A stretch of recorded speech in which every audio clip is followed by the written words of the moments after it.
Hello, welcome to the channel Why Stories. Enjoy watching. Melesio was shocked when he saw Gennaro. He immediately rushed towards him, firmly shook his hand, embraced him, and gave him a friendly pat on the shoulder. After his close friend had gone abroad, Melesio Gil didn't expect to see him so soon. "Wow, what a surprise!" Melesio exclaimed. The young man had recently taken over his father's business. Since his father regularly took him to work, involving him in business affairs, Melesio quickly grasped the ropes. The company thrived under his management. Both Melesio and Gennaro attended the same private school and later inherited their father's businesses. "Look at you, all grown up. Hitting the gym, right?" Gennaro asked, patting him on the shoulder. "I actually came home for a few months. I don't really like being abroad. I'll probably return home. That's enough traveling for me," Melesio replied. "Wow, one piece of good news after another. You really made my day, Gennaro. I'm so glad you're staying." They sat down at a large table as soon as the secretary brought coffee. She reminded them about the contract that he needed to sign today and then left them alone. "Is it true you're planning to marry Clara Ramos? Women like Clara are good for flings, but marrying them is not a wise move," Gennaro said. "You sound like my mother," Melesio waved him off. "Well, maybe you should listen to your loved ones. I genuinely care about you, like a brother. I don't want you to fall into the trap of another girl who thinks she's a great seductress. I just want you to be happy, and believe me, there's something off about this Clara. She's not reliable." Melesio wasn't paying much attention to his friend. He often had doubts about the sincerity of his fiancée, and his mother constantly nagged him. But Melesio himself didn't know if the desire to test his fiancée's sincerity was his own or if he was succumbing to the pressure from those around him. "It's too early for you to get married. You still have so many things to do ahead. Then there's the wedding, kids. Do you think it's easy when you have kids? No. If you're an average Basilio who abandons his wife and kids, there's no difference. If you're like me, a full-fledged parent, then it's not that simple. I love my daughter to bits, but there are a lot of problems with kids. Enjoy the quiet and peaceful life while you can," Gennaro said, laughing. They talked about business, relocation, and foreign currency accounts. It was just like old times, friendly conversation mixed with business matters. Melesio enjoyed the pleasant time he spent with someone he could trust. After work, he decided to visit his mother. She was supposed to hand over some documents to him that he hadn't yet transferred to his name. Lately, catching her at home could be considered lucky. "Haven't you changed your mind yet?" the woman asked. Marcelina looked about 10 years younger than her age in her passport. It wasn't due to plastic surgery. She had never undergone any of them. Marcelina always claimed that her youthfulness was a result of avoiding stress, no matter how nightmarish life became. She tightly hugged her son, literally forcing him onto the makeshift table, which was a bar counter when there were few guests. Melesio settled into a high bar stool, taking a coffee cup from his mother's hands. The hazelnut foam was as delicious as ever. For some reason, hazelnut lattes were always associated with home for him. "I recently saw Clara. Melesio, don't you want to test her somehow? I don't like how she behaves. She doesn't seem like a sincere girl. I'm more than sure she doesn't love you. She's only after your money. With your wealth, you need to be very careful about who you're planning to marry," his mother said. "Mom, why is everyone nagging me about this? Gennaro was lecturing me about her today too. Gennaro is smarter than you, by the way. And anyway, do you really believe Clara 100%? Melesio pondered. He couldn't even gather half of the mentioned percentage if he dug deeper. Clara behaved oddly, and there were always quirks to latch onto in her strange habits. There was always a chance that Clara was playing the role of an infatuated girl only for money. On the other hand, maybe she was just sociable, stubborn, and private on her own, with no ulterior motives in her actions. The words about testing Clara for infidelity planted a seed of doubt in him. Melesio knew his own nature. If doubt arose, it would continue to grow. Think about it. She quit her job as soon as you started living together. Clung to you, and before you know it, she might take control over you, his mother said. You know I'm not against it. Of course, you're not. She's just messing with your brain, that's all, his mother insisted. Deep down, Melesio understood that his mother was right. He shouldn't have jumped in at the deep end. He needed to first check Clara's intentions. Melesio decided not to think about it for now. He returned to the apartment. Clara was already home, walking on tiptoes, showcasing a new dress she had snagged at a designer sale. Melesio nodded and praised another piece of clothing that he saw no point in. Clara showed him a new crimson manicure and then quickly went to the kitchen. When Melesio entered, he saw more plastic boxes from a restaurant. Maybe it was time to eat his mother's home-cooked food. It was better than the usual restaurant fare. By the way, Clara was an excellent cook, but once they started living together, she gained access to his card and stopped cooking altogether. Considering she had quit her job, devoting a couple of hours to cooking wouldn't be difficult. However, every time he brought it up, Clara just rolled her eyes. What do you think? Maybe we should have the wedding in Italy? I talked to a manager today, and she says it's entirely possible. It will be a bit more expensive, of course, Clara said, shrugging her shoulders. No, we'll have the wedding here, Melesio insisted. She rolled her eyes, displaying her displeasure. He no longer fell for her manipulations. She got a notification on her phone.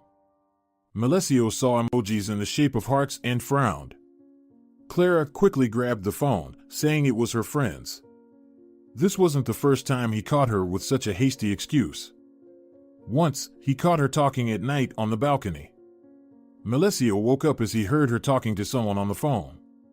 It wasn't entirely audible, but who would go out on the balcony for a phone call in the winter? That was when his first doubts surfaced, but he chose not to voice them. Whenever he hinted at his jealousy or suspicions, Clara would flare up, ready for a quarrel. You seem completely uninterested, she remarked. I just think you don't consider that our guests can't just fly to Italy on the date we want. We're not having this wedding just for ourselves, in case you forgot. You'd better take care of the invitations, Melesio said. And, overall, I think we should postpone the wedding for a few months. Clara stared at him with wide eyes. She didn't understand what this decision was based on. She smirked. Is this some kind of joke? Are you seriously suggesting we postpone the wedding? Aren't you afraid I won't marry you at all then? Clara said accusingly. Resentment literally oozed from her. He rolled his eyes, simply mimicking her gesture, one she loved to use. Clara snorted but didn't say anything more. Apparently, she wasn't in the mood for a quarrel. When Clara went to take a shower, Melesio went through all her messages but found nothing suspicious. This didn't mean she was honest with him. She could delete everything with a single swipe. The next day, Clara behaved as if nothing had happened, as if there were no talks of postponing the wedding. She smiled, fluttered around him, and talked about the luxurious dress she had spotted. Something in her behavior seemed strange and suspicious to him. Perhaps he truly felt her insincerity from within, or maybe the advice of others clouded his mind. On the day Teresa came to the office, Melesio was completely immersed in his thoughts.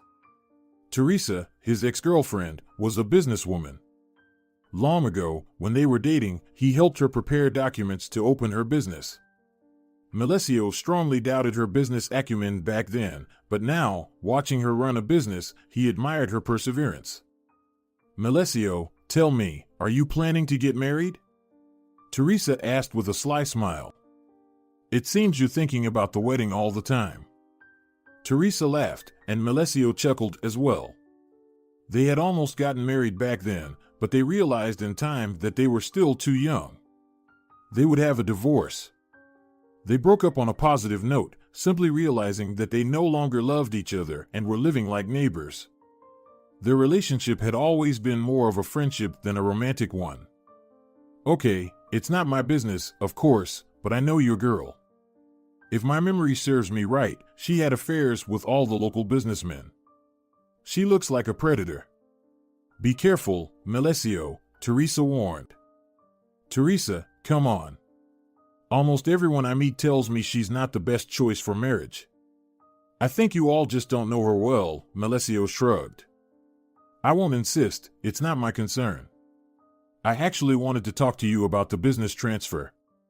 I'm moving the entire business abroad and would like to clarify the operations of our joint branches that we opened together back then.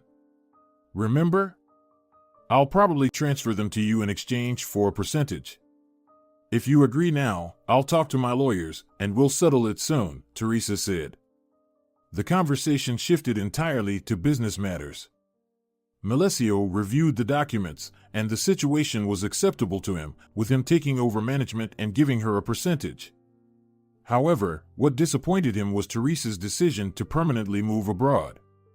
Apparently, Gennaro's experience had no effect on her. As soon as Teresa left his office, she bumped into Clara in the corridor. Clara's eyebrows shot up to her forehead. She stared at her ex-boyfriend's former flame, examining her from head to toe. What the hell are you doing here? We're actually planning to get married, so you shouldn't come here, Clara snapped. Calm down, baby. We have purely business matters, although I doubt you'd understand. Your skills probably wouldn't even be enough for a business conversation, Teresa retorted. Clara couldn't stand it when Teresa flaunted her business skills. Even more, she hated it when Melesio used Teresa as an example. Clara envied Teresa greatly, but instead of honestly admitting it to herself, she clashed with this young woman every time. If you think he'll leave you for me, you're wrong. Oh, so Susano isn't with you anymore? Did Timoteo also dump you? Did Evaristo decide that you're too dumb for him? Teresa asked, counting all the businessmen Clara had dated in the last few months before Melesio. That's none of your business. And if I tell him, he won't even say hello to you anymore, Clara retorted. Teresa burst into laughter, openly mocking the girl, clearly not intending to yield to her. Teresa laughed so hard that tears welled up in her eyes. Clara was so infuriated that she couldn't influence Teresa in any way, so she stormed into her fiancé's office. Even when the door slammed shut, Clara could still hear Teresa laughing. Clara pointed demonstratively at the door. What was she doing here? Why is she coming to your office? Clara shouted. Clara, calm down. I don't need you to make a scene here too. She came to transfer part of the business. Don't make a fuss, Melesio said as calmly as possible. And couldn't you discuss such things over the phone? The girl exclaimed. Either you talk calmly now, or we won't talk at all. Clara was even more astonished at how he talked to her. First, he talked about his suspicions, then shared the idea of postponing the wedding, and now his ex dropped by his office, and he refused to discuss everything properly. Clara felt a volcano of anger boiling inside her. A little more, and she would explode on him. I'm talking to you normally. It's you who have been making scenes lately, like a little girl. First, you postpone the wedding, then you suspect me of something. Do you even realize how humiliating this is for me?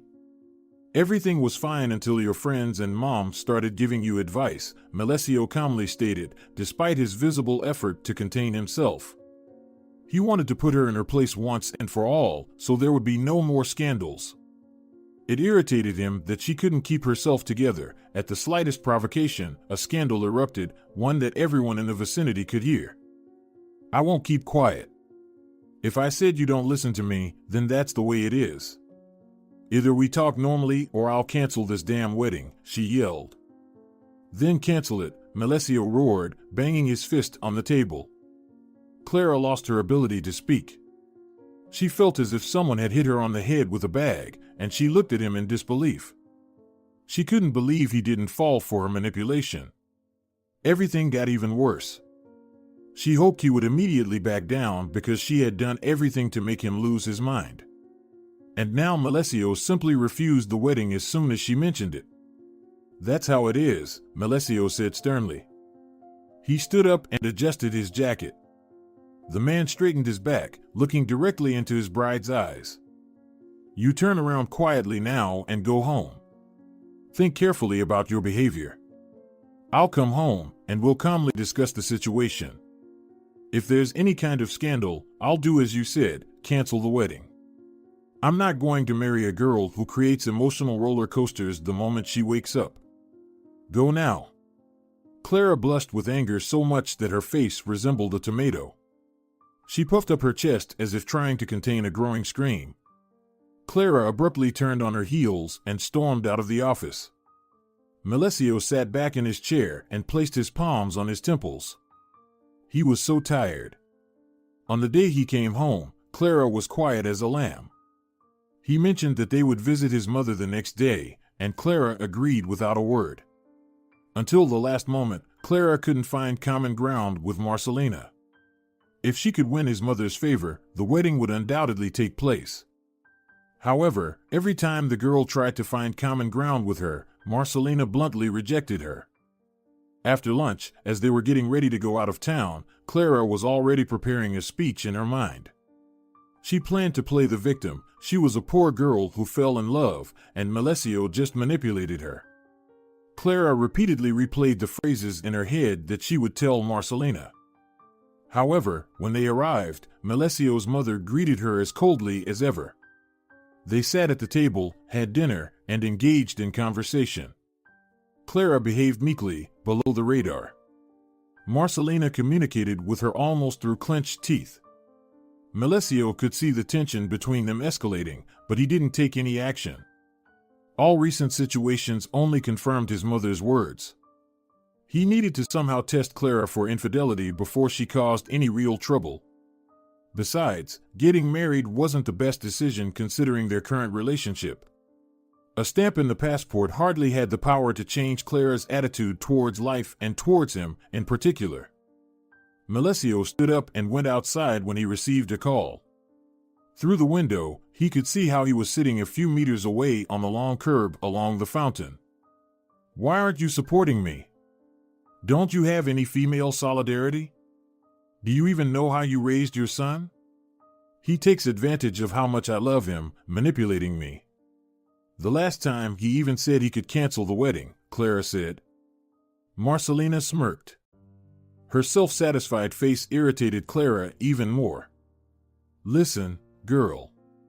If you think I'll go against my own son for some unknown girl like you, you're seriously mistaken, Marcelina quickly replied. We've been together for a long time, so I'm not that unknown. You're probably one of those mothers who can't let their sons leave the nest. You're just waiting for him to stay with you until old age. Keep your tongue shut. You haven't grown up yet to teach me about life in my own home. My son is a grown man who stands firmly on his own 2 feet. I never raised him as a mama's boy, but you appeared in his life so suddenly after sleeping with all the well-known local rich men. You just liked that he not only had money but was also young. Luckily, my son is starting to realize that you're far from the best option, Marcelina said. Clara's eyebrows rose again. She looked at Marcelina in surprise, who demonstratively avoided eye contact. The woman poured herself half a glass of wine, sat on a high bar stool, took a sip, and closed her eyes. I've been in this world for too long, and believe me, dear, you're taking on too much. You might think you're so smart, a master manipulator, and a great seductress. But believe me, Clara, for people like me, everything is clear about you. My son will grow up and understand that he did the right thing when he declined to marry you. And something tells me that there won't be a wedding between you two. If you're accusing me of something, then say it straight, insisted Clara. She demonstratively shouted this phrase as Melesio entered the house. She wanted to show that Marcelina was simply turning Melesio against his fiancé, but instead, she only planted more doubts in her fiancé's mind. Oh, Lord, you can't even go without your manipulations here. Listen, dear, I never hid my feelings towards you. I believe you're marrying my son only for money. I can say it to your face privately or right in front of him, Marcelina declared. And you're just going to leave it at that? Clara shouted, staring at Melesio. Melesio looked at his mother wearily. She just shrugged, as if she had done nothing, making it clear that this joint dinner wouldn't end well. Melesio sat at the table, pretending nothing had happened. Once again, he discussed with his mother the idea of selling the seaside house and putting 2 plots, left untouched, up for sale. Clara opened her mouth in surprise that her outrage had gone unnoticed. Marcelina behaved as if Clara didn't exist. Clara was angry but didn't want to provoke further conflicts. Who knew? Maybe Melesio was still considering postponing the wedding. Clara refused to think that Melesio might entirely cancel the celebration. She had to make concessions just to avoid hurting his feelings and triggering the wrong assumptions. That evening, they returned home without exchanging a word. Clara locked herself in the bathroom, likely spending a whole hour in the bath filled with foam and the pungent smell of pine oil. Marcelina called her son the next day and expressed everything she thought. She almost literally retold the conversation that took place in his absence. Melesio became more convinced that it was necessary to test his fiancée. Now he was sure that he wouldn't marry her until the test was over. Clara's behavior became increasingly strange. She spent hours in the bathroom, often talked on the balcony at night, hid her phone, and changed the password on it. Moreover, strange withdrawals started occurring from her bank card, although she didn't use cash. On the day when Melesio's friend showed up at the office, Melesio was already completely distraught with his feelings, constantly contemplating various ways to test his fiancée. He recounted all the recent events to his friend, but he just shrugged, as if he wasn't surprised. From the very beginning, as soon as you started dating, I warned you. I immediately said that having a relationship with a girl who dates one businessman and then another one is a foolish idea. You're an adult, you make your own decisions, but I still can't believe why you decided not just to have a serious relationship with her, but also to marry her, Gennaro replied, shaking his head negatively. He responded to a message, grabbed a mug of coffee, and returned to the leather couch. Melesio, let's think this through carefully, all right? Your mother is right. If you want to marry her, you should do it only after a thorough test. First, make sure she loves you and not your money. If she passes the test, great, go ahead and get married. Maybe we are all wrong, and you alone see the truth. Let me remind you, if the majority considers someone dishonest, it's likely true. There are exceptions, of course, but our collective instinct usually works. If a person is rotten, we can all sense it, Gennaro said. Melesio nodded but didn't delve deeply into the topic. However, he listened to a few ideas Gennaro proposed for the checks. One option was to claim that the business had collapsed and everything had to be sold. However, this story required careful preparation. Another suggestion from his mother was to involve doctors to prearrange falling into a coma. This option was much more preferable, and he could lie in bed while keeping his ears sharp. While Melesio was contemplating this option, he didn't attempt to put it into action. That evening, Melesio returned home earlier than his fiancée. He was sitting in the kitchen, drinking freshly squeezed pomegranate juice, listening to the street noise outside. Suddenly, he heard a familiar voice and almost immediately understood that it was Clara. I told you that nothing is clear yet. Everything has become so complicated that I didn't expect him to start doubting me. His mother, that woman knows no bounds at all. She doesn't understand what tact and politeness are. She makes a scene right next to him, and he endures it, never once standing up for me against his mother, Clara complained with a hurt tone. From the outside, the conversation seemed quite standard. Clara, as always, was venting to her friend over the phone, who sighed on the other end. Clara would come home, speak her friend's words, and again set conditions for him. You know it yourself. Am I supposed to do everything by myself? Actually, we came up with this together, in case you've forgotten. You know, if you think everything will go smoothly, you're sorely mistaken. Now I have to behave like a delicate flower to ensure the wedding takes place, but I can't because all of this irritates me, Clara said. Now it was clear that it wasn't her friend on the other end of the line. Melesio tensed. He mentally reminded himself that he needed to visit the doctor. He had to test her as soon as possible. He didn't like all these conversations and the strange behavior of his fiancée. Clara entered the apartment as if nothing had happened, mentioning that she had bought beef and would prepare a delicious dinner. She asked if he could help her chop the salad. She behaved genuinely softly, with no complaints, smiling, laughing, and not even mentioning the conversation with his mother. Something was off. Melesio went to Esteban Soto. He greeted him a little late due to the many patients ahead.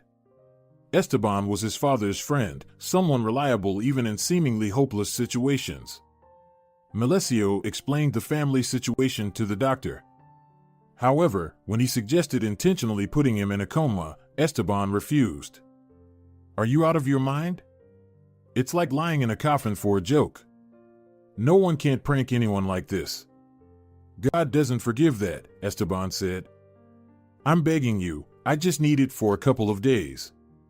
I'm sure she'll break down very quickly. Cover my eyes, lay me on the bed, and set up some four with vitamins so I lie there sick and immobile. Everything will be fine." "I'll pay you well," Melesio pleaded. He was practically begging, knowing that finding another doctor who would agree to such manipulation would be extremely challenging, especially finding someone trustworthy. Anyone from the outside could easily take the fiancé's side, get more money from her, and spill the truth. "I don't need money, but if you can get my nephew a job, I'll be glad." He finished his courses as a programmer with good, expensive training. But without experience, no one wants to hire him. He's a responsible guy, learns very quickly, and loves this work. "He just can't find a job," Esteban said. "We'll do it today, Esteban. I'll call right away." Melesio immediately pulled out his phone, dialed the HR department, scheduled an interview for the guy, and told them to take him in and assign Federico to an internship. Esteban didn't expect the situation to unfold so quickly.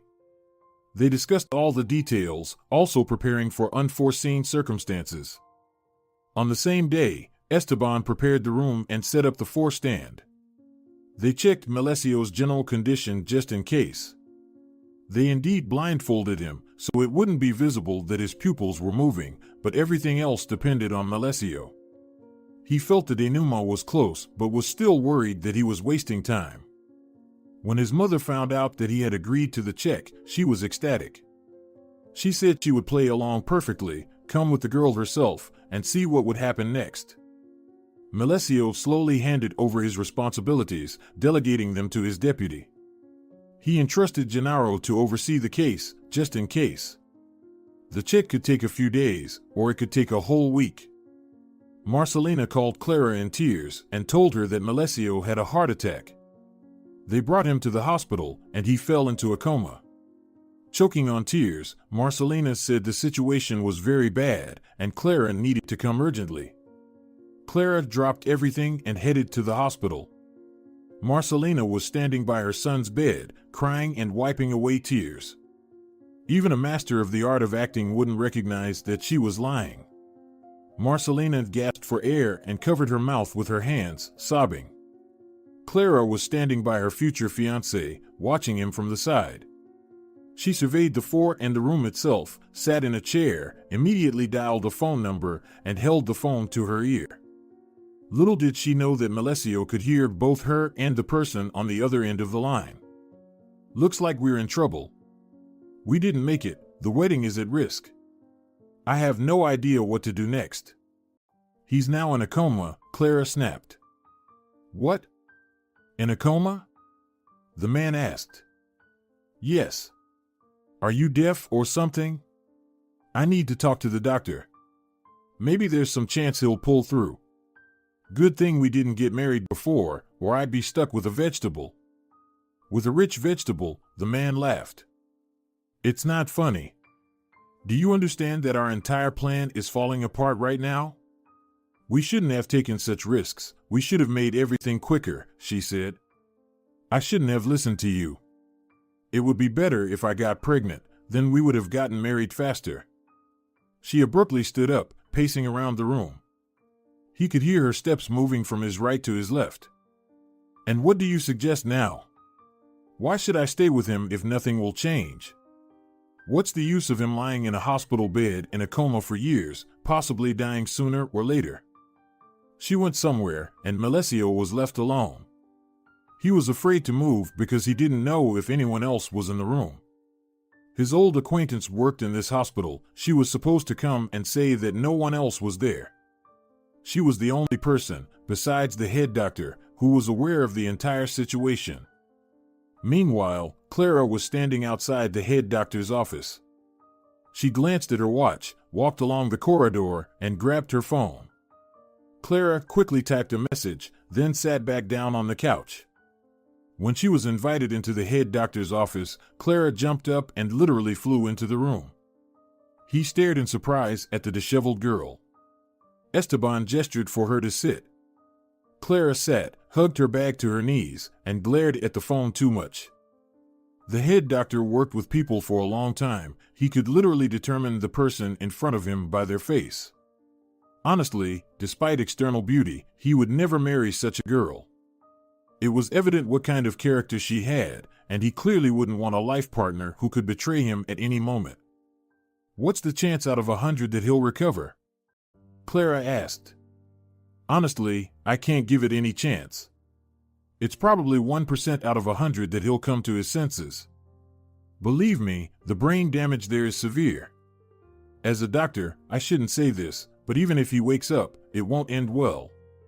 Most likely, he'll be immobile and won't be able to return to his normal life, Esteban said. So, due to a heart attack, a person can fall into a coma and then end up an invalid? Clara asked skeptically. Clara, are you questioning my decision? Contrary to common belief, a person's body is very fragile. Cardiac arrest, heart attacks, all of this can affect the brain and its parts. Sometimes, a part of it dies, and it's beyond recovery. Trust me, if I start explaining the biological mechanisms to you, you'll fall asleep in a few minutes. He will never come out of the coma in the same condition, and I can give you my medical guarantee on that, Esteban said. He hoped that after these words, Clara would get up and leave the room, but she continued to sit in the chair, looking at her own hands and occasionally glancing at her phone. She nervously tapped her foot, examining the office. When Clara spoke again, her lips trembled. And now? Is there a very small chance he'll come out of the coma, and if he does, he won't be a normal person anymore, right? Am I right? He will remain the same person, but most likely, he'll lose motor activity. He will be disabled, or, in the worst case, turn into a vegetable. I know couples who didn't fall apart under the pressure of diseases. That's not for you to decide, Clara snapped. She stood up and left the office, leaving Esteban alone. The man stood up, left the office, and went downstairs. He entered the room and locked it with the key in his pocket. He looked closely at his room. Esteban announced that it was him, no one else was in the room, and he relayed the conversation with Clara in as much detail as possible. The man lay on the bed and couldn't believe he had experienced all of this. He almost married a girl who was ready to reject him. Melesio expected that it would take a few days for her to leave, and then he would find out that she decided to stay with him, that she loved him and wanted to be with him regardless of his condition. But it turned out that a few hours were enough for the test. Esteban sympathized with Melesio, but he was sure that everything was already on the surface. Thank you for giving my boy a job. He's happy to work at your company. If you endure him for half a year for him to gain experience, I'll be immensely grateful to you, the doctor said with a warm smile. I've already heard good things about him. I'll be glad to have such an employee on a permanent basis, Melesio smiled. Melesio, understand me right. When your dad got married, I was happy. Marcelina is a wonderful woman who never holds a grudge against anyone. You can go through thick and thin with her. They lived soul to soul for so many years that their souls never doubted each other. It's the perfect example of a family, Melesio. And if someone only wants money from you, what's the point of regretting losing such a person? Maybe you should just be happy? Esteban asked. You're right about that, Melesio said. Melesio remained alone. He knew that now no one would let anyone else in. He could calmly remove the bandage and just wait for instructions. If, during the visit, the bride appeared, he would lie back on the bed as if nothing had happened. When his mother arrived, Melesio was ready to tell her everything. But when he saw Marcelina's face, it immediately became clear that something extraordinary had happened. She breathed heavily, clearly very angry.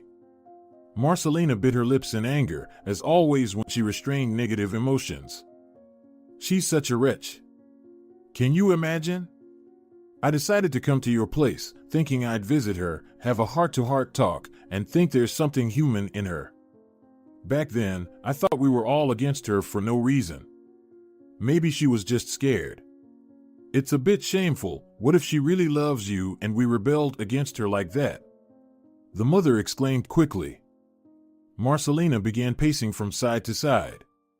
It felt like she was measuring the room in steps, just like Clara. Due to his association with Clara, the man immediately recalled the conversation that took place between his fiancée and a suspicious man. Of course, it was necessary to find out everything in more detail, but this was enough to cancel the wedding. I come there, and she's not there. Can you imagine that she packed her things, left a terrible mess behind, and vanished? She's an awful person. I'm sure she even stole something. I thought I'd talk to her like a human and discuss what to do next. Maybe she was just scared? And this girl just packed her things and disappeared, as if you were never in her life, Marcelina yelled. Melesio recounted the conversation that took place between Clara and a man. His mother sighed heavily and slumped into a chair, which immediately seemed terribly uncomfortable to her. She looked at her son with some melancholy, as if it could comfort him. Marcelina shook her head negatively. Well, if you want, I'll find out who it is. If you haven't forgotten, I have quite decent connections with your father. God, how good it is that we decided to test her. I'm afraid to imagine what would have happened if you got married, the mother said. At first, I was very upset, but then the doctor told me something important. He's right, there's no need to be upset about those who were originally liars.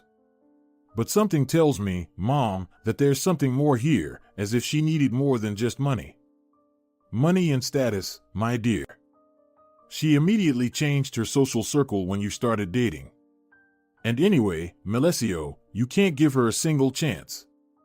You need to find her and make a scene. She must know her place, the mother sharply retorted. Melesio himself hoped to find his former fiancée within a few days and talk to her, exposing everything. Melesio hoped to learn the truth and not be too disappointed. Suddenly, there might be something more behind all this than just a pursuit of money. It's frustrating to realize that someone agreed to marry you only because you have money. They talked with his mother for about half an hour. She promised to pick him up in a few days, as soon as he said so. Melesio was already looking forward to returning to work, dealing with contracts, and going to meetings. For now, he just wanted to stay calm and maintain a rational approach. He needed to think about how to have a conversation with the person who so callously left him in a difficult moment. Ada entered the room. By then, Melesio had already started packing his things. He was focused on his problem, still unsure how to talk to his ex-fiancée. He told Ada everything. They used to be close friends, but then Melesio's father started a business, earned good money, and the family moved to a good neighborhood. Since then, Melesio and Ada have communicated less and then reduced their communication to zero. But after this meeting, Melesio realized how much he had missed her all this time. They talked and laughed. It felt like it all flowed naturally. However, Melesio was too engrossed in his own thoughts that morning. He hoped that his fiancée would show up again. There was a glimmer of hope that Clara would at least call his mother, but the miracle didn't happen. Ada sympathized with him but didn't know what to say. Maybe you shouldn't be so upset? Ada said when Melesio was already standing by the door. Melesio stopped and turned to her. In the soft light of the hospital lamp, she seemed even more beautiful to him. He had once been in love with her but never managed to confess.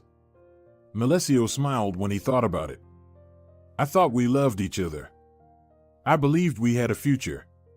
She left me at the first sign of trouble. Shouldn't I be upset? Melesio asked, breaking down everything that had happened. What's the point of getting upset? What does it change besides ruining your mood? Melesio, you have to understand that there are no perfect people in this world. Sometimes difficulties, problems, and collapses happen. It's not just happening for no reason, it's given to us so that we can understand the nature of people. Maybe you should be glad you found out everything early? Ada's words were wise.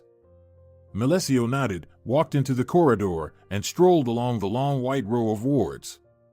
He descended the stairs and immediately turned towards the parking lot. He wanted to get behind the wheel of his car, but for the sake of credibility, the car remained near the office. Marcelina was already standing near her car, smoking and talking on the phone. She waved to her son, pointed to the car, but stayed in her place.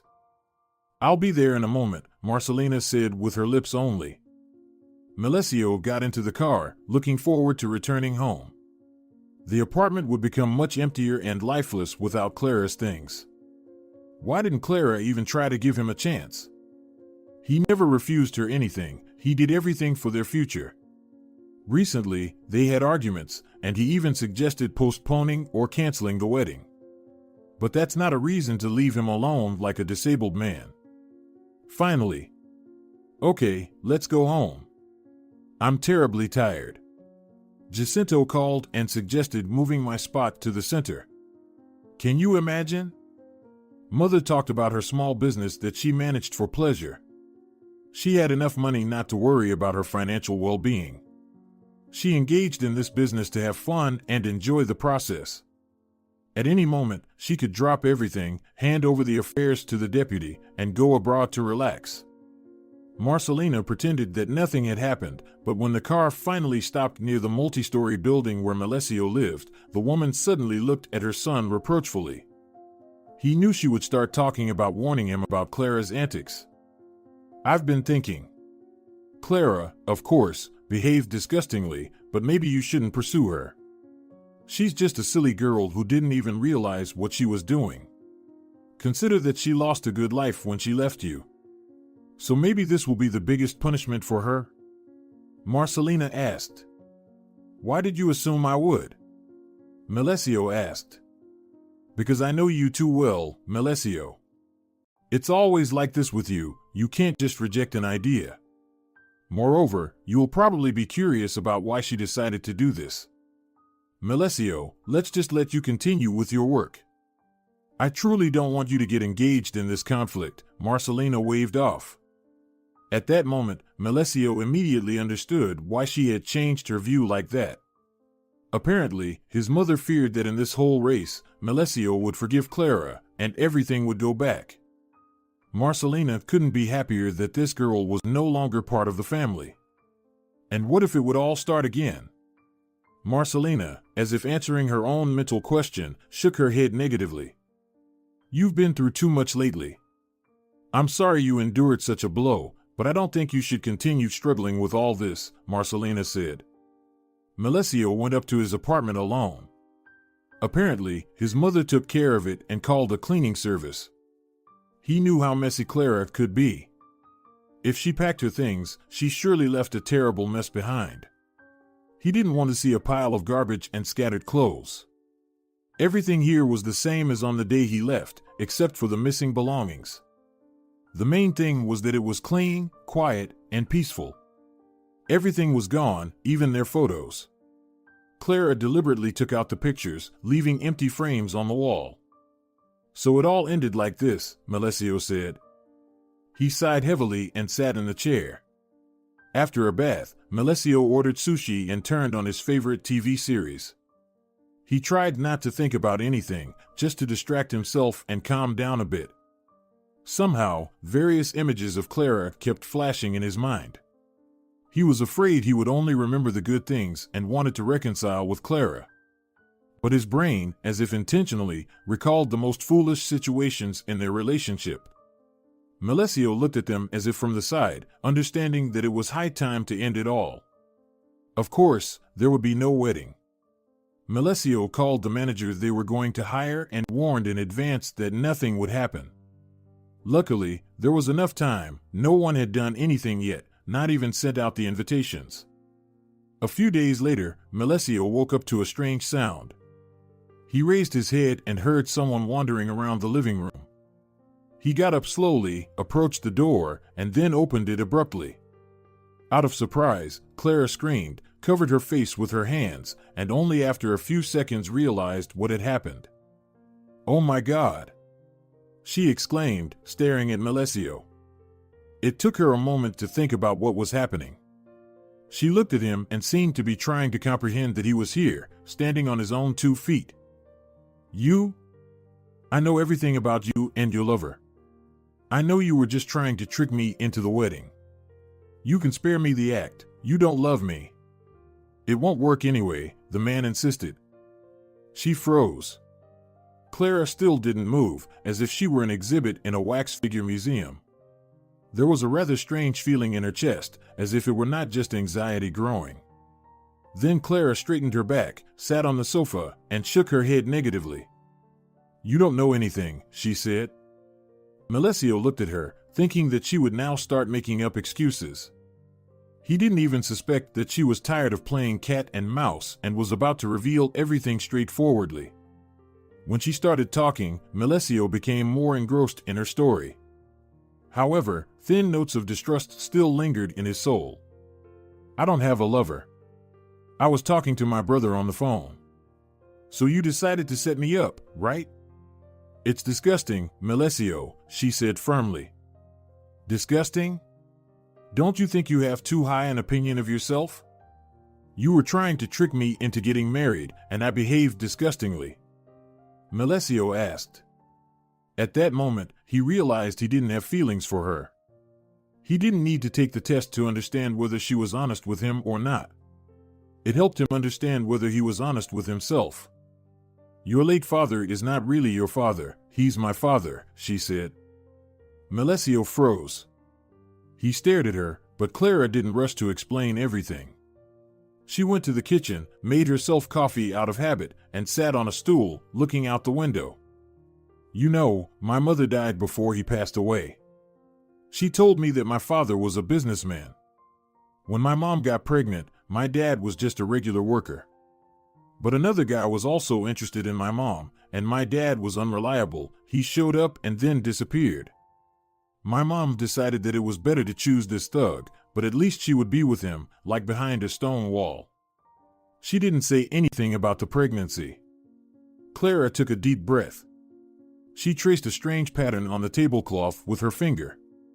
Melesio listened to her without interrupting. He knew that Clara quickly lost her train of thought. He didn't want to disturb her unnecessarily. "In short, after I was born, a few years later, they gave birth to my brother. But life didn't go well. My stepfather drank, and my mother stuck with him until he died, playing the savior, hoping she could save him. And my brother and I celebrated when he finally died. He wouldn't beat us anymore or invite his buddies in. My mother says my father became a big businessman. At almost the same time, he married a woman with a little child, practically a baby. So, this baby is you. He lived with this woman. And I just wanted to restore justice. To start with, get married with you to at least get a part of that money." "He's my father," Clara said quietly. "You have a rather illogical plan," Melesio said. "I know that myself. Lately, everything has been dragging on. I really didn't cheat on you, Melesio. I was just terribly upset that my father lived in luxury while we shared a loaf of bread for a week. It hurt that you had everything, although you meant nothing to him. And I, his own daughter, just languished in poverty." Clara fell silent. Melesio simply nodded, realizing that he had nothing to say. On one hand, he understood that she was going through a tough time, but it all seemed strange. They said goodbye, yet nothing had been resolved. Just a day later, Melesio was already at his mother's house, recounting practically everything to her. He hoped that Marcelina would laugh it off and say it was all nonsense. "He really wasn't your blood father. We wanted to have other children, but it didn't work out. We tried several IVF attempts, but nothing worked, and I wasn't willing to go for surrogacy. He loved you very much as his own son. He never treated you differently, never said a word that you weren't his biological child," Marcelina spoke. She took out a bottle of wine, poured herself a glass, took a sip, and tears welled up in her eyes. "I was very young and foolish, Melesio. You can easily calculate that I gave birth to you very early. When I got pregnant, your biological father tormented me and locked me up to prevent me from having an abortion. His relatives pressured me. In the end, I couldn't go through with the abortion, and when the time came, he just ran away. I had to carry you alone and work on my feet. I was terrified that you would be born sick," she said. Marcelina wiped away her tears. She took a deep breath to keep as if trying not to cry harder, then looked at her son and gently brushed a strand of hair from his forehead. "When you were born, I fell in love with Alejandro. He was just a regular worker back then, but he accepted you as his own little baby. We worked side by side, took care of you, and started a business. I don't consider you not his own. He raised and educated you," Marcelina said. Melesio returned home completely shattered, trying to digest all the information he had received. He was lying on the bed, staring at the ceiling, struggling to piece all these things together. Just recently, it seemed to him that everything revolved around his fiancée and the failed marriage. The situation was getting more complicated. Melesio felt like a fool, allowing himself to be manipulated.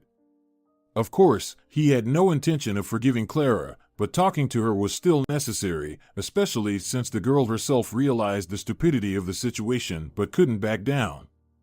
His mother was so distraught after their conversation that she couldn't even sustain a conversation anymore. The memories of her late husband were so vivid that sorrow overwhelmed her entirely. Marcelina only recovered a few days later. Melesio decided to meet Ada at a restaurant. He needed to talk to someone who knew everything.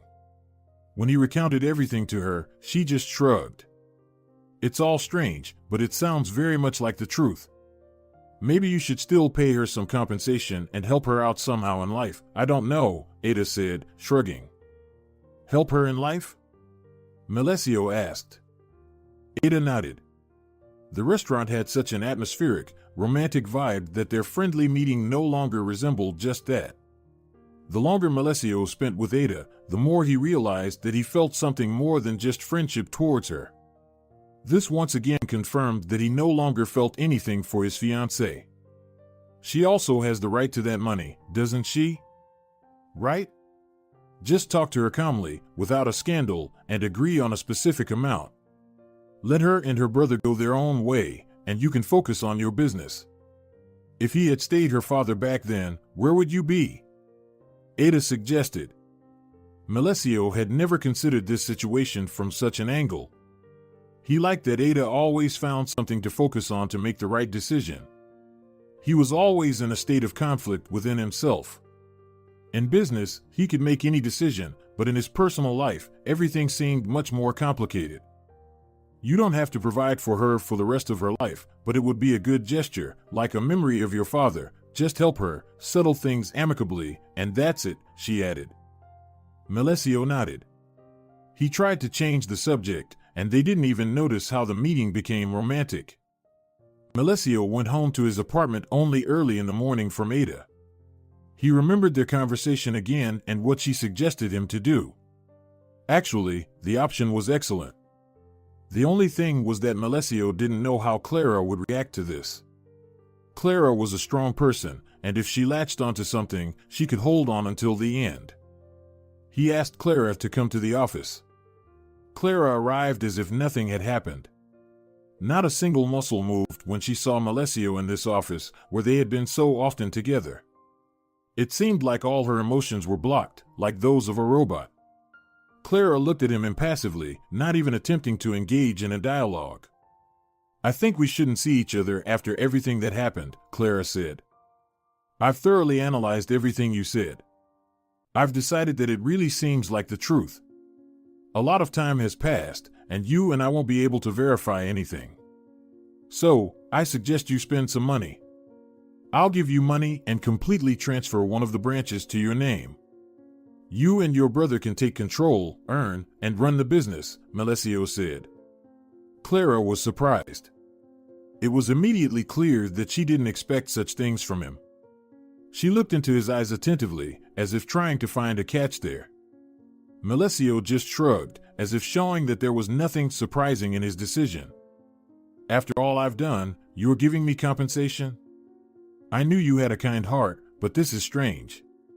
Do you want to set me up later? Clara asked.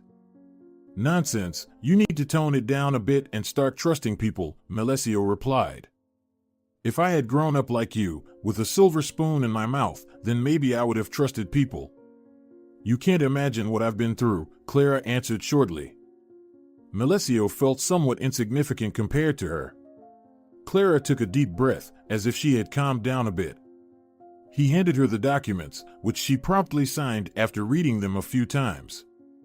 He created an account for her in the bank, transferred the sum there, and completely handed over the branch under her management. Now she could run her own business and no longer worry about the finances.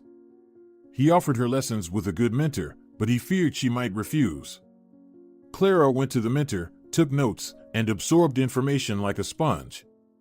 It was immediately noticeable that she intended to take the matter seriously. However, they no longer communicated. Melesio didn't even feel resentment when he saw her or remembered their days together. When Teresa appeared in the office, Melesio was already free.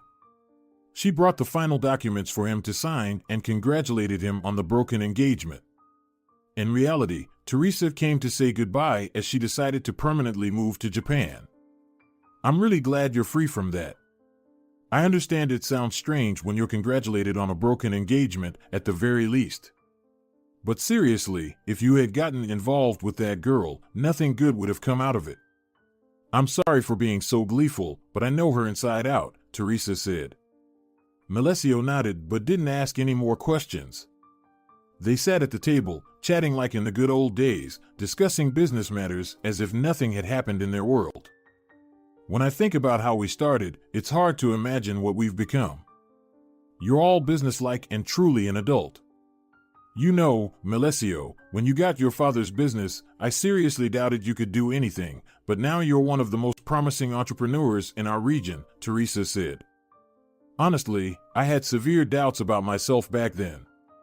You helped me a lot when you believed in me. Do you think I don't remember that? I remember everything well. Teresa, you, and Mom were the closest people to me at that time, and believe me, I'll never forget that. Even if you need help and support there in Japan, call me anytime, Melesio said with a smile. She hugged him, pressed against his chest tightly, and then let go forever. They shook hands for the last time, hoping to see each other someday. Soon everyone left the office, and Melesio was left alone. Teresa was one of his few friends. It was hard to lose a person to whom he was so attached.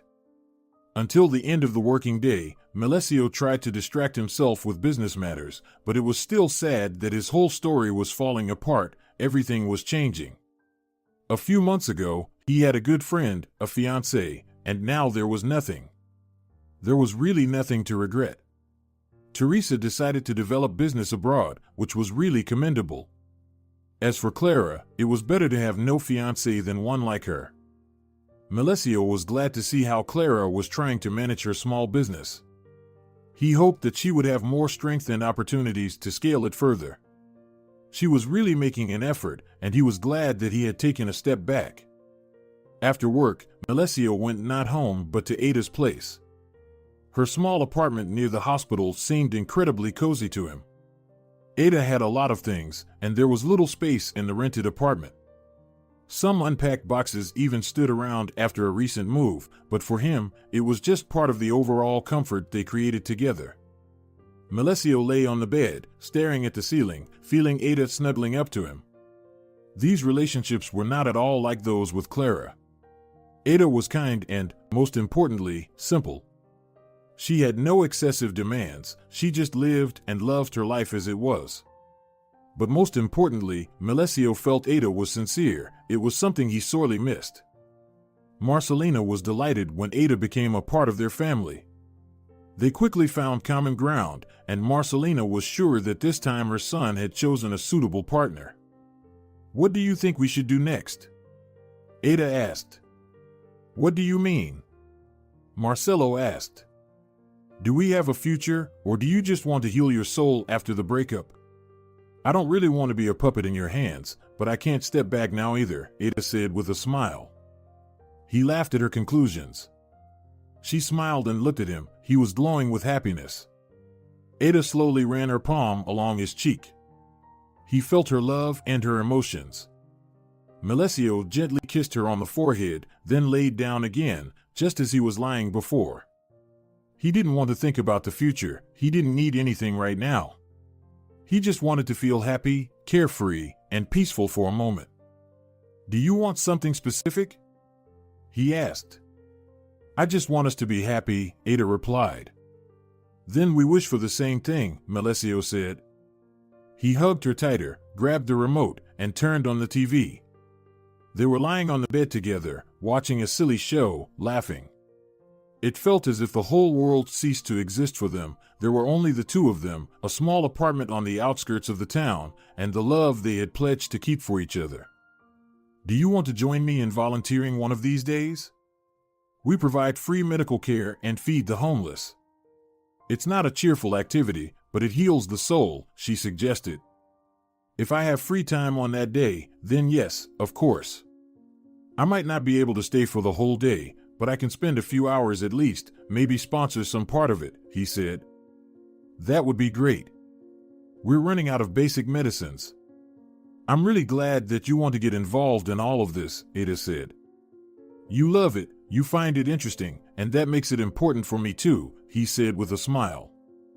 Melesio kissed her, and she smiled. Now they had to wait for the day when he would first go to the volunteer center. Melesio had no idea of the changes it would bring about. On the day he was supposed to participate in the volunteer movement, Melesio felt anxious in the morning. It seemed like he could barely find his place. He was extremely nervous, frequently shifting from one leg to the other. Inside him, he felt heavy anxiety. Melesio always paid attention to his inner emotions, but today he couldn't refuse Ada. He arrived at the volunteer center, bringing money and medications, and even stood on the distribution line himself. He noticed a few people with phones and already knew that, unfortunately, there would be photos circulating on the internet tomorrow. No, he wasn't ashamed, rather, he was proud of his actions. But he really hoped it wouldn't turn into a big deal. "Young man, please," an old man said. Melesio looked up and saw an elderly, sick man. It was evident that he was homeless. A black, disheveled puppy with different colored eyes peeked out from his armpit. "Could you put a bit more bread in?" "This is Lola," the man said with a smile. Melesio smiled back at him, added a few more pieces of bread, and handed them to the elderly man. The homeless man sat at the table, dipped the bread in the soup, and handed it to the puppy. Lola eagerly devoured the rare meal. The man felt a tightening inside him, a fear. More than anything, he was afraid to end up like this, homeless and unwanted. Suddenly, the man slumped forward. Everyone screamed. He obviously wasn't feeling well. Ada called an ambulance. They quickly loaded the man into the ambulance and took him away within minutes. He needed a rare blood type, and when Melesio found out that their blood types matched, he immediately agreed. "You two look so alike." "Melesio, what if," Ada began, but she didn't finish her sentence.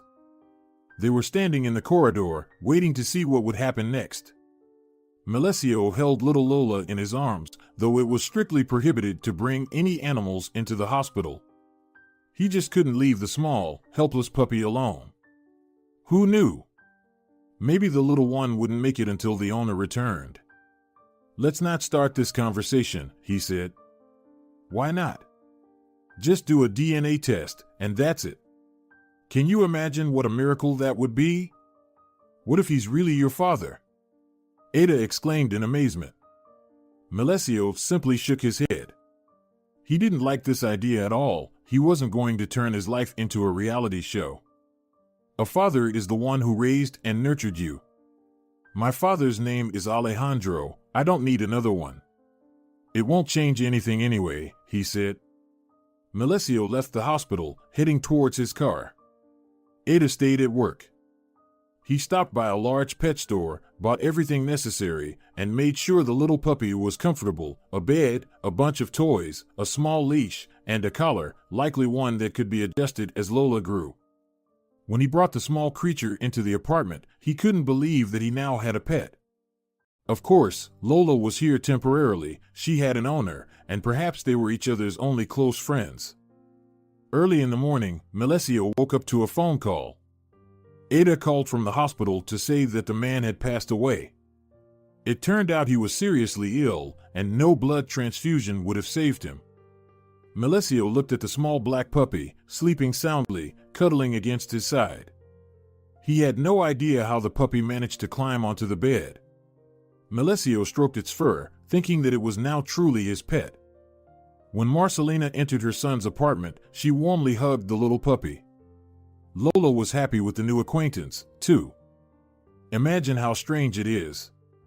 All this time, she lived on the street starving, and now she has a luxurious apartment and premium food, his mother said, laughing. People with an average salary save up or take a loan to get a dog for $5,000, and you have a lot of money but get yourself a homeless one. His mother laughed at her harmless joke, and Melesio chuckled as well. Lola barked, as if understanding that they were talking about her.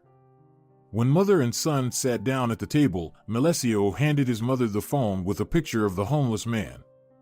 Marcelina stared at the person's face, barely able to understand if she knew him or not. "We have a rare blood match, and Ada says we look alike," Melesio said. "Melesio, I think you're chasing the ghosts of the past. You're not the only one with that blood type. There's nothing surprising here. I'm sorry you found out about your father's story so unexpectedly, and I didn't tell you earlier. I won't recognize the person in the photo. Perhaps it's your biological father, who has changed a lot. But I feel that if he were your biological dad, I would recognize him even after all these years. Although life presents different situations," Marcelina said. She took the coffee from her son and sat at the table, swinging her leg. The puppy was lying on her lap, sweetly dozing, while she was stroking it and smiling. "You've changed a lot. You got a dog, finally chose a good girl, and engaged in volunteering. All the local groups are filled with your photos. I know you don't like publicity, but you can't escape it. Anyway, it will positively impact your business," Marcelina said, shrugging. He looked at her but didn't know what to say. In truth, Melesio wasn't thrilled about all these photos. He wished his volunteer activities wouldn't be so prominently displayed. He was doing it for himself and for other people, not to entertain the public. "You know, I see how well you've settled here and how you're dedicated to your work. I might stop traveling back and forth, get myself a dog too, and visit the shelter today. It's time to settle down and love," Marcelina said, gently stroking the puppy's head. "Don't you have any plans to get married?" "You're still young, Mom," he said with a smile. Marcelina laughed, then tousled her son's hair. He loved it when she did that. This gesture reminded him of his childhood. "You know, I thought about it not long ago, but it's impossible. I loved and still love your father very much. Alejandro was a wonderful person. I doubt I'll meet anyone else. I'll carry this love through my entire life," she said with a smile. Melesio didn't press for a different answer. It was nice to realize that his parents loved each other so much. On the other hand, he really wished his mother would find another close person. They were sitting in the kitchen, chatting, and playing with the little puppy. Melesio looked at the dog and thought that somewhere up there, a little guardian angel had given this puppy a wonderful life. 2 days later, Clara showed up at the office. She brought a whole box of gifts that Melesio had given her. Clara no longer looked as confident and audacious as she did on the day he revealed the cards to her. Now she seemed more like a slightly intimidated girl. "Are you into volunteering now?" Clara asked, standing in front of his desk, holding the box with both hands. Photos are everywhere, and they say the young millionaire is not ashamed of his hobby. Hobby? I wish they'd chosen a different word. You know, I'm not at all happy with those headlines, Melesio said. Clara nodded. She placed the large box on the table and shook her head. Melesio knew she was gearing up for a conversation. Now, she looked natural and simple. Maybe if she had been like this from the beginning, he would have fallen for her much harder. I brought all your gifts. I don't think it's necessary to keep them. I didn't deserve them. Listen, Melesio. Clara paused. She sat down, looking at her own feet, afraid to lift her eyes to him. He smiled as soon as she looked at him. He hoped she would relax a bit and express herself. I'm really sorry for what I did, truly. I'm terribly ashamed of it. Sometimes I think it's all because of my stupidity. It was horribly hurtful to see how well you live. But when we were together, I felt this awful sense of injustice inside me. You didn't deserve all that I did. I'm terribly ashamed. I'm really not that kind of person, Clara said. Clara. No, wait. I really want you to have a good impression of me. You gave us money and a business. My brother and I are thriving. We have a chance for a good future. It's all thanks to you, Melesio. I just want you to understand that I'm not really a bad person. I just want everything to be good for you, Clara said through tears. Melesio stood up, approached her, and hugged her tightly. Clara burst into tears and continued to apologize, choking on her tears. It was evident how sincerely she regretted her behavior. Even Melesio felt ashamed that she was so upset because of him. When the girl finally caught her breath, she was able to speak again. She was already smiling. It was clear how she had relieved her soul. However, he didn't take her gifts. Clara was standing with the box, looking inside, then at him. I know you're planning to get married. Rumors spread quickly, Melesio. I truly wish you happiness. If you can, please forgive me for everything, she said. I have already forgiven, Melesio said.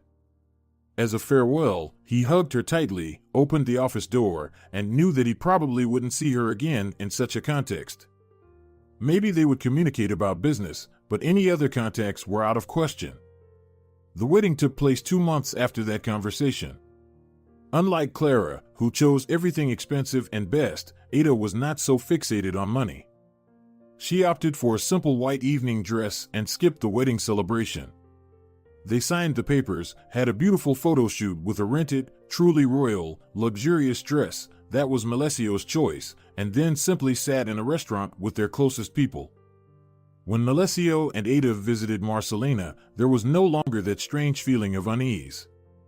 Melesio knew there would be no arguments, they got along perfectly. He just wanted to enjoy some time at his parents' home.